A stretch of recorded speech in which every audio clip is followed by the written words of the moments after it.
Hey, good morning. We're on. Good morning, everybody. So one of the things I'm really working hard on is my Zoom voice. Because I'm finding that I'm using my Zoom voice a lot. So I'm working hard at not being loud and overly projecting things. We are using Zoom a lot. Yeah. And you're right. Yeah. I was visiting with some of the teachers yesterday, with some of the staff, and one of the comments was we were talking about VBS and the possibility of should we do something online or whatever. And these gals are all three teachers. And they said our kids are Zoomed out. Yeah, I think. And I think I'm zoomed out sometimes too. Yeah, I think I'm getting close to being zoomed out. Good morning, Sharon. Hope you're doing well. I'm just logging on so I can follow along with comments and stuff. Yeah. So Tuesday Q&A, of which lately we've had very few Q's. Yeah. And we were talking a little bit about this earlier. We were talking about a lot of things a little earlier. So we'll try and have this. We'll try and put all this together for you. So this week we read from the first part of 2 Timothy chapter 3. Mm-hmm.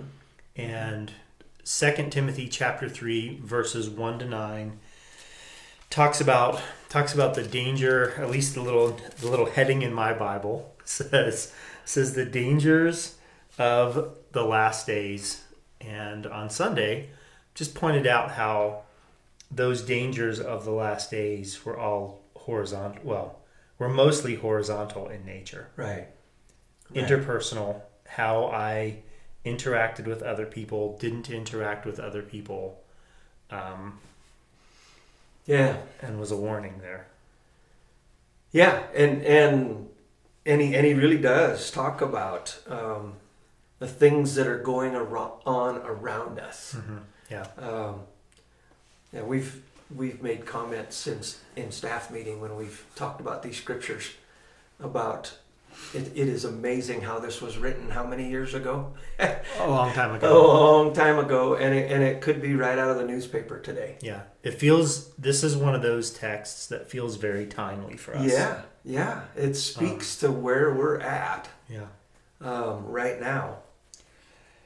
And so in that, I'm just going to kind of jump right in. There's lots of things. We do this all the time. There are things we talk about on Sunday that we don't, and then things we don't talk about on Sunday. So today we're going to just dig a little deeper into this text. Some things that, I don't know, it's weird. I've had people over the last few weeks say they're looking forward to more message time.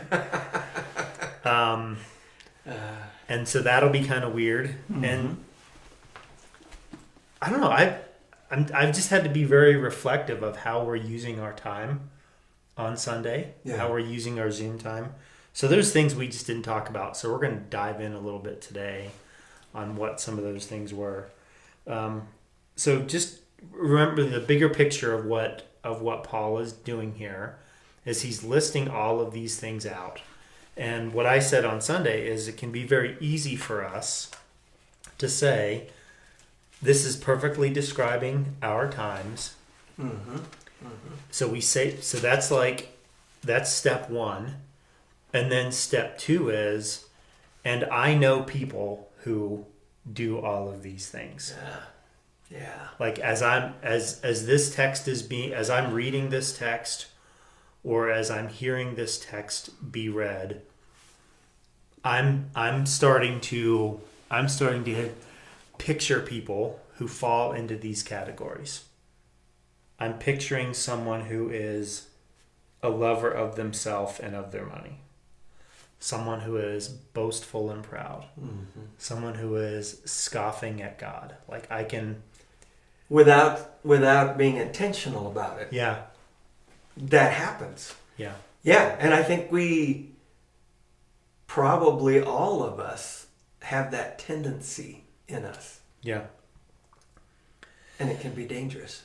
Yeah. And that's for me, that was the real beauty of verse 5. And you don't really have this sense in the English.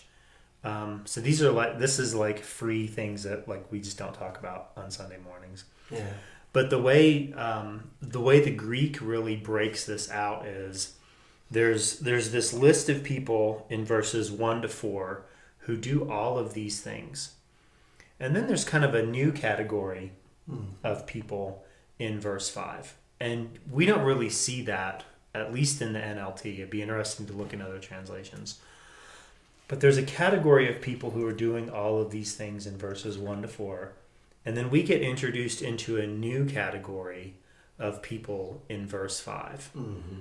And this new category of people, I think, is where we all start to drift as we're hearing verses 1 to 4. All of those faces and names pop into our heads. Mm-hmm. Mm-hmm. And we start to drift into the category of verse 5. Yeah. Where we're sitting in judgment over these people. Mm. And when you say drift into that category, not recognizing Yes. that we're there. Yeah. But falling into the trap that he's talking about in verse 5. Yeah. Yeah. And the identity of the people in verse 5 is really the false teachers that Paul sent him to Ephesus to put a stop to. Mm-hmm. Yeah. So you can maybe even say, and I guess I really hadn't considered this till right now. You could maybe even say that I'll ask this in a form of a question. Is it fair to say that some of these false teachers were possibly well-meaning? Oh, yeah. I would say probably. For example, Paul could recognize them so well because one day he was there. Mm. And when he was called Saul, he was very well-meaning. That's good. It was his passion was to honor God when he was Saul. And he had the desire to do everything he could to do that, not knowing that what he was doing was contrary to what God wanted him to do. And contrary to what the truth now was because of whom Jesus was. And he was doing the very thing that you're going to talk about as we continue through this book of 2 Timothy. You're going to talk about that in the Sundays to come. He was, before Christ appeared to him on the road to Damascus, and he had his eyes opened by being blinded. Mm-hmm. It's kind of an interesting way to think about it, but he was passionate about what he was doing, and he was well-meaning. Yeah. And there were some of these people. Now, obviously, some of them weren't too, because they were selfish in nature. Yeah, so that's where we spent a lot of time when we were going through 1 Timothy. We spent a lot of time identifying markers of false teachers. Yes. People who were interested in argumentation, people who were adding rules to the faith, and people who were making money off of it. Right. Their motive was to make money. That's it. Okay. So let's go backwards over these people. Their motive was to make money. That's an obvious marker of a false teacher. Mm-hmm. How about people who add laws to the Christian life? Is it possible to do that from not a false motive? To mean well? I think so. I do. I think so. I think that the motive is what makes the difference. Yeah.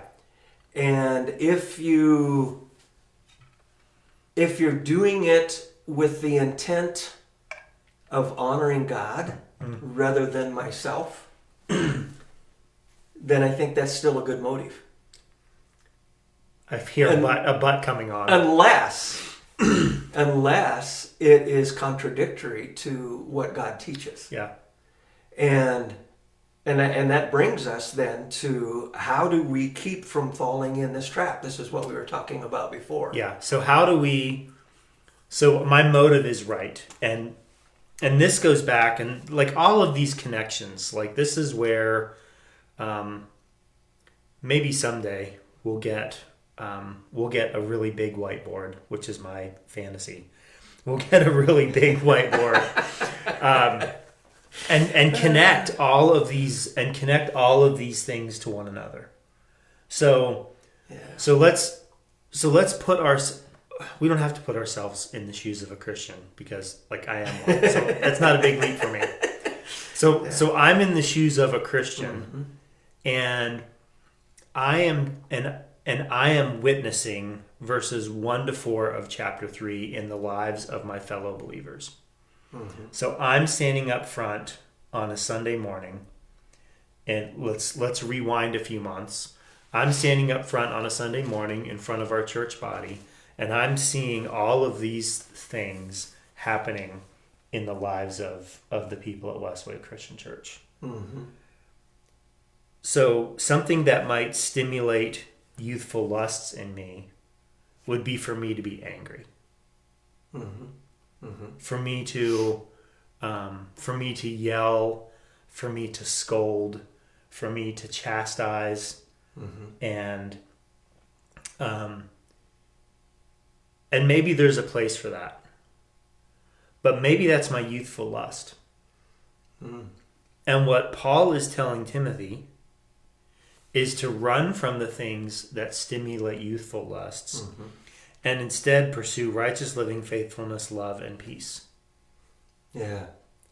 So if I'm one of these teachers in Ephesus, and I'm seeing like all of the world around me going crazy, I'm seeing people who were worshipers of Diana coming into the church body, and bringing their practices with them. I understandably am going to be upset by that.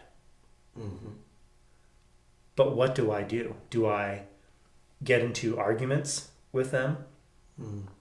Do I add rules to the Christian life? Yeah. Do I do this because I want to earn money? Or, and obviously by the way the setup, the or is going to be the better answer. Or is there a better way? Yeah. And I think that's what he was talking about. So then we go back to the previous chapter 2, verse 23. Again, I say, don't get involved in foolish, ignorant arguments that don't start fights, that only start fights. Servant of the Lord must not quarrel, but must be kind to everyone, be able to teach, be patient with difficult teachers, on down that line. Yeah. So then the pathway that Paul seems to be setting for us, like when we face all of this, and we're seeing this in our world, the pathway that Paul seems to be setting for us is not a blunt confrontation. Okay. But it is, or if it is a blunt confrontation, it's patient. Right. And it's peaceful. Right. And it's not quarreling. It's gentle instruction. It is not what the false teachers were doing, which was yelling and screaming and raising their voices. I'm thinking about what you're saying, and I'm looking at just like beginning with verse 3, they will be unloving and unforgiving. So the knot of that is they will be loving and forgiving. Right. And then he goes on, they will slander others and have no self-control. The correction must be controlled. Yeah. So tell the truth and then be self-controlled. Yeah. That's interesting to think of this that way, to just kind of go through this. And then it says they will be cruel and hate what is good. They'll be kind and love what is good. See the difference in the way to identify the difference between good teaching and not good teaching? Yeah. Yeah. And so one of the things that when we were talking about this earlier that I wrote down was Paul is pointing out all of these sins to Timothy that are taking place in the world that he sees around him, not so that Timothy would judge them, but so that Timothy would be faithful to God. Yes. Yeah. So I think this can be really hard for us as Christians to deal with, because we see all of this evil and wickedness around us, and we want to rush to condemn. Mm-hmm. And maybe not everyone. I'm probably being very stereotypical, but not too much. But our rush is to condemn, and our rush is to judgment. That's our first reaction. Yeah. And I like the way you talked about this. Paul is laying the groundwork for a better path, and we're not going to get to the better path. Well, we're going to start to get to the better path on the 24th. Right. When we talk about the next section of chapter 3. Mm-hmm. And then we're really going to be in the better path on the 31st when we finish out 2 Timothy. Yeah. The reason Paul points these things out is so that Timothy could identify what he needs to stay away from. Yeah. Yes. And he says that. So if we skip ahead to verse 10, it says, "But you, Timothy." So he's saying, you're not like Timothy. You're not like Janus and Jambres. Right. You're not like all of these other false teachers. You are called to live a different way. So I wonder, like, as we think about this, like, our question when we read the Bible is often, okay, so what does this have to do with me? Like, we get there. We get there far too quickly. So today we're taking a far more difficult and patient path in getting there. Mm-hmm. So we have to know what unfaithfulness looks like, not for judgment, but so that we know how to live our lives. Yeah. So Paul is saying all of these things, not for us to mentally picture people, right? Yeah, and condemn, because when we do that, then we become the false teachers. Mm-hmm. He's telling us these things so that we would know what to avoid and how to be faithful in our own lives. Yeah. So how do we know? I mean, obviously, we know by listening to what Paul told Timothy here. Yeah. Things that we should watch out for. Mm-hmm. But how do we, in our life, in our day-to-day living, how do we get to the point where we don't have to mentally... How do I want to word this? How do we get to the point where it's just part of us to recognize those things? Say a little more about that. The things that Paul is pointing out here. Mm-hmm. When we come up alongside someone who is puffed up with pride or lover of pleasure rather than God. How do we get to the spot where my first thought isn't judgment, but is patient teaching? Yes. Yeah. Yeah. That's a good question. I mean, I have some verses. Run from anything that stimulates youthful lusts. Instead, pursue righteous living, faithfulness, love, and peace. Romans 12. Don't be conformed to the patterns of this world, but be transformed by the renewing of your mind. See, this is... I feel like we've spent we've spent a lot of time talking about this. This is why Christianity is not just a morality play. Yeah. Because what you're talking about, the short answer to your question, how do we get to that point, is to have transformed minds and renewed hearts.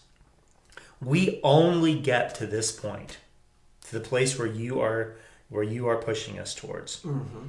We only get to that part through being renewed by what Jesus has done for us. Yeah. That's the only way. Yeah. Because here's the thing, and I think there are probably some people who really need to hear this. Getting involved in arguments, in foolish, ignorant arguments that only starts fights, that is not going to help people live transformed lives.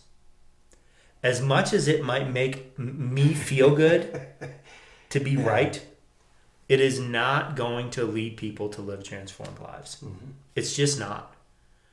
And like, I've heard other people say this, and I know I've asked it, but can you name anyone whose mind and heart has ever been changed because of an argument on Facebook? Yeah. Like, I can't think of anyone. Well, I don't know of anybody. Like, it just doesn't happen because yelling and screaming doesn't. The verse that I wrote down and you looked up, the reference is from James 1:20. Yeah. The anger of man. This is the Mulholland paraphrase. The anger of man does not bring about the righteousness of God. So for us as Christians, the key, how do we get there? We have transformed minds and renewed hearts, and that only comes through Jesus. Yeah, and I think it starts with me getting out of the way. Yeah. Me coming to the point where I realize it's not about me. It's about him. I would just, when you were saying that, I was thinking of, it's in 1 Samuel, where the people go to Samuel and they say, we want a king. And Samuel, as a prophet, says, no, you don't want a king. You don't need a king, all of this kind of stuff. And they're like, yeah, we do. And then Samuel goes and talks to God. And God says, it's not you they're rejecting, it's me. Yeah. See, this is such a mindset change for Christians. And I so wish that we would get this. And when I say we, I mean me. I just so wish that we would get this. I so wish that my Christian brothers and sisters would set aside posting things online that only serve to antagonize and make other people mad. Yeah. Like, I honestly, so if that's you, just hear me loving. So what I'm trying to do right now, here's what I'm trying to do right now. I'm trying to gently instruct you. Yeah. I so wish that you would stop antagonizing people online. I so wish that you would just put your computer away and stop antagonizing people and stop saying things and posting things that are only causing anxiety and strife in the mind of another person. Because it's not helping. Yeah. Like, it's just not. And this is as gently as I can instruct during this time. And because what does he say? Gently instruct those who oppose the truth. Perhaps God will change those people's hearts, and they will learn the truth. Perhaps who? God. Not me. Will change what? Their hearts. He won't change their opinions. He won't change their behaviors. He'll change their hearts. Yeah. And this is what God really desires for us. And the instruction that Timothy's giving isn't instruction that he wrote. Yeah. It's instruction that he learned from God through his mom, through his grandma, through Paul. And And so it's not Timothy talking, it's the principles that he grew up learning Right. that God had placed within his heart. Right. And so he could gently do that then. Yeah. Yeah, and it's I have a tendency to want to fix it myself. Because I know it's wrong. I know you're doing it, Yeah. And instead, what I should be doing is encouraging with his instruction, God's instruction. Yeah. So we started this off about 30 minutes ago right now, talking about motivation. So it's possible to have the right motivation and to practice the wrong thing. Like some of us, when we encounter and we engage other people online, our motivation is right. We want people to see the truth. We want people to be exposed to the truth. So what we do is, I would say, our youthful lusts take over. We hit the caps lock button on our keyboard, and we flame the crap out of somebody online. An exclamation point! Yeah, we flame the crap out of somebody, and then we feel better. Yeah. And that is just so not what God is calling us to. And like the strange thing, and we were kind of wrestling with this as well. Like in some ways, Paul is telling Timothy to deal with these false teachers, but don't worry about them. Like don't let them get in your head, because it's not about you; it's about God. And that's the "but you" phrases in the second part of chapter 3 from 2 Timothy that we're going to read next week. Is there's more at stake than just like these things that we get in arguments about, and these are big deals. Like this list of sins that Paul gives in 2 Timothy chapter 3. This is a legitimate list. Yeah. Yeah. These things are hurting people. These things are hurting the people that are doing them. They're hurting to other people. They're having a dramatic effect on the lives of everyone around these people. And it's damaging the church. Yeah. And Paul is not telling Timothy to not deal with it. No. He is telling them to deal with it in love. Yeah. I was just thinking as you were talking there, Jesus, when he taught, often taught with questions. Yeah. Why do you suppose that is? Because he wanted people to examine their heart. He wanted them to fall into a place of self-discovery and understand what was motivating them, what was driving them. He wanted them to understand the real questions that they were asking. And so instead of going in and saying, you're doing this, you're doing this wrong, he's saying, think about it. Yeah. That's pretty gentle. Yeah. There's a difference in that style than the condemning thou shalt not type thing. It doesn't change the truth. Right. But it makes me, when I'm asked a question, it makes me come up with the right answer. Yeah. And I think back through my life, the good teachers that I had were teachers that made me think. That didn't just tell me this is it, this is it, this is it. Because oftentimes when they told me this is it, I would rule it out. Right.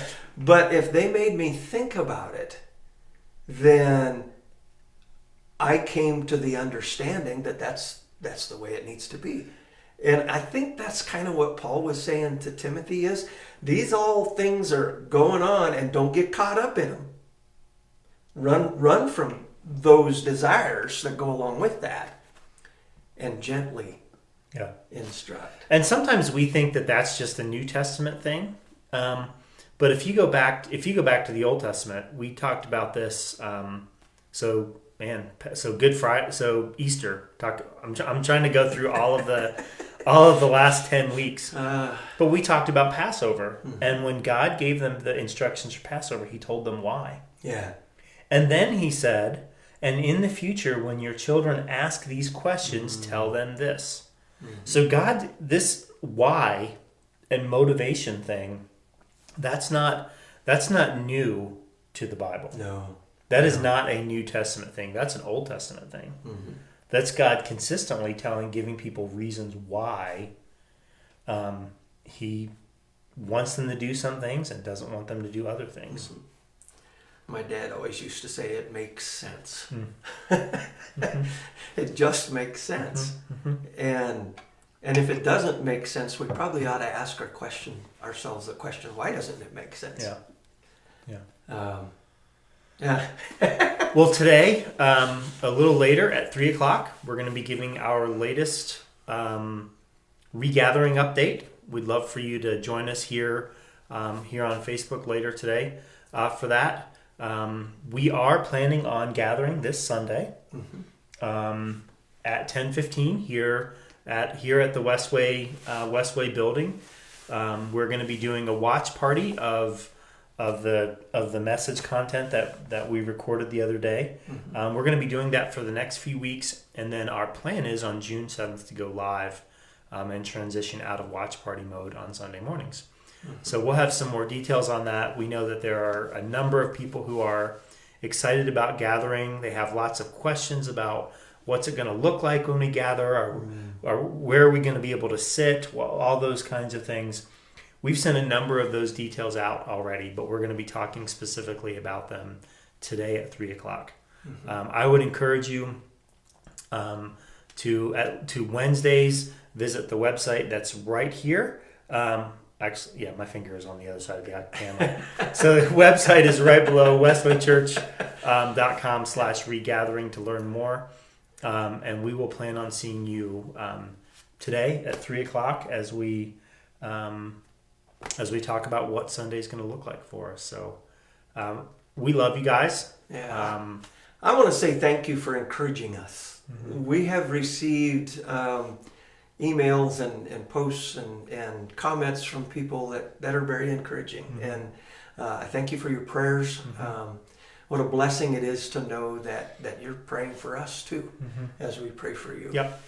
So thanks for watching. Have a great rest of your morning and then early afternoon, and we hope to see you back here at 3 o'clock. Boop, maybe.